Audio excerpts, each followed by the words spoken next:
Porque ¿cómo se ha conseguido en Venezuela desactivar cualquier reacción democrática del pueblo venezolano frente a una amenaza interna como la tiranía de Maduro? Pues porque el gobierno de Maduro no se sostenía sobre ningún pilar democrático, sino sobre la represión, el miedo, la propaganda, la destrucción de las instituciones y la inexistencia de ningún Estado de Derecho. Venezuela no se enfrentaba a una clase política al uso, ni a unos políticos convencionales. Se enfrentaba y se enfrenta a una estructura absolutamente criminal contra la que no valen sus edulcoradas palabras, señor ministro. Y todo esto aquí nos suena mucho, porque aquí ustedes, su gobierno, han conseguido en un tiempo récord desgastar más que nunca las instituciones, tener una separación de poderes prácticamente inexistente y convertir nuestras leyes más elementales en papel mojado para salvar a una clase política que opera activamente en contra de los intereses nacionales y del bien común de los españoles. Por lo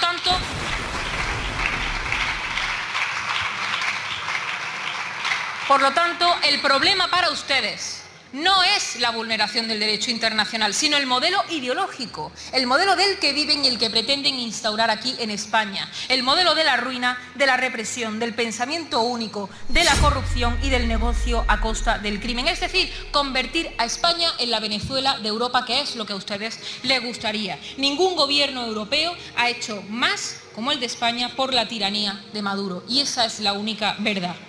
Pero España no es cualquier actor en Hispanoamérica. Es la madre cultural, lingüística y jurídica de gran parte de la región, y eso conlleva una enorme responsabilidad política que ustedes han rechazado. Y aquí hay que evidenciar el papel clave del expresidente Zapatero, el dantesco personaje clave en esta deriva, presentado como un mediador, pero que ha sido el blanqueador de una tiranía que, mientras se fotografiaba con el régimen o avalaba procesos electorales internacionalmente cuestionados, la oposición era encarcelada y millones de venezolanos huían del país. Presidenta, es que no.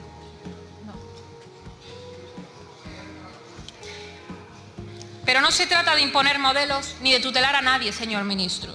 Se trata de no colocarse en una equidistancia falsa entre la democracia y autoritarismo, porque esa equidistancia acaba siendo complicidad. Y por esa complicidad también es una absoluta farsa los supuestos esfuerzos de Zapatero y su ministerio en la liberación de presos políticos, que no retenidos, presos políticos.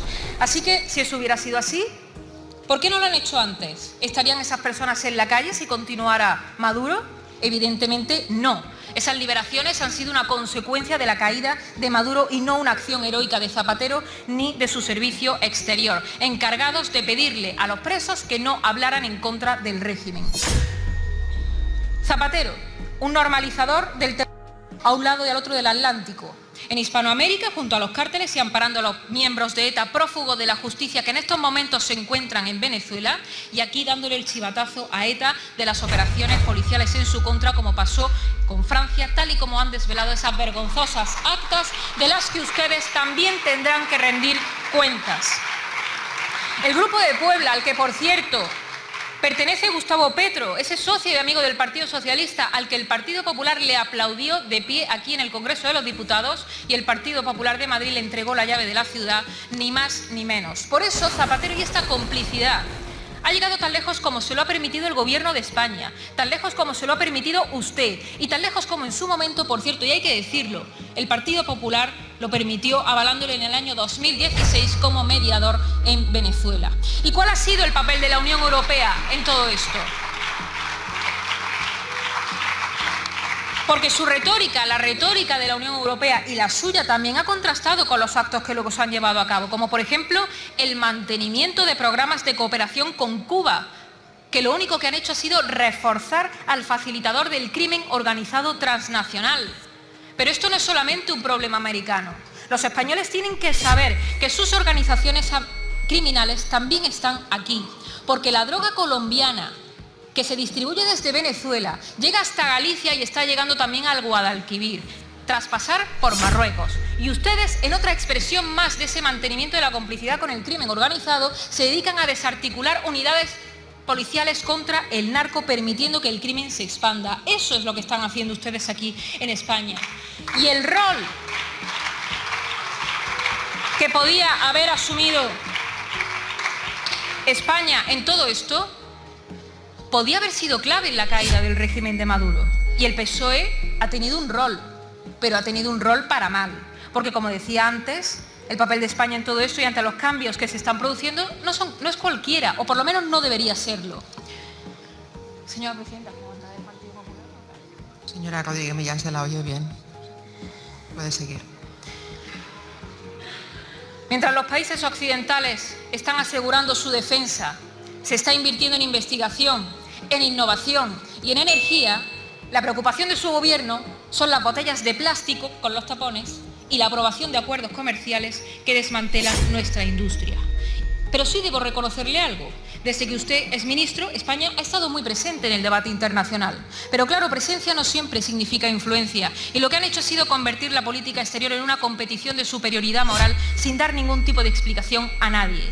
En la reciente conferencia de embajadores usted defendió la vocación de nuestro país de ejercer un liderazgo en la escena internacional, pero la realidad es bien diferente. Con el conflicto en Oriente ustedes se erigieron en los adalides de los derechos humanos, ampararon una flotilla ridícula y subieron el tono, pero la realidad es que no consiguieron nada más que aislar a España.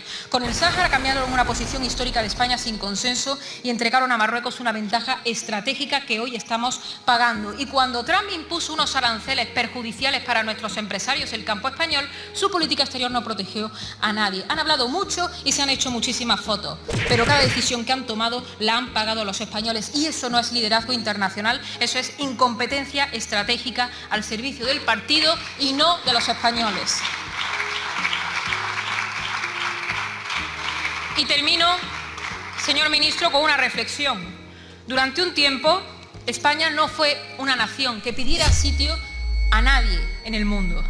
España no era perfecta, ninguna nación lo es, pero teníamos algo que era esencial y era confianza en nosotros mismos y conciencia de nuestro papel histórico. Y yo con esto no quiero decir que tengamos que volver a ningún pasado, ni muchísimo menos.